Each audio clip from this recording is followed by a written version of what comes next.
xilli aan ku qiyaasay afartii tobankii 40 daqiiqo meelahaas xilli ku beegmay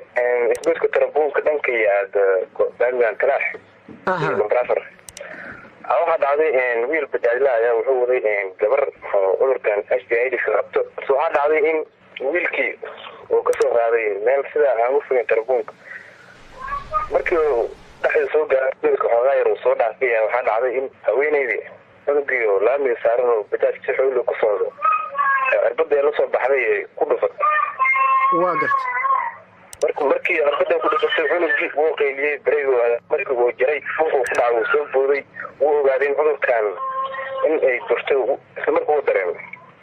waxaa dhacday meesha waxaa ka dhawaa ciidamada ammaanka oo Cabdibilaa ilaahi aan ku qiyaasay 7 inay saarnaayeen meesha way yimaadeen dhacday arkeen way ku soo xoomeen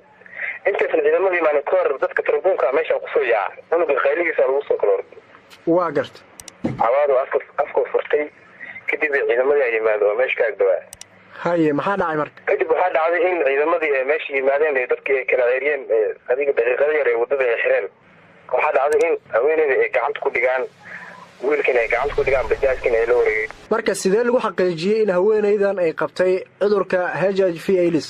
wax yar ka hor markaa meesha aan kasoo gudbay dadaan ku kalsoona waxay ii sheegeen oo meesha joogay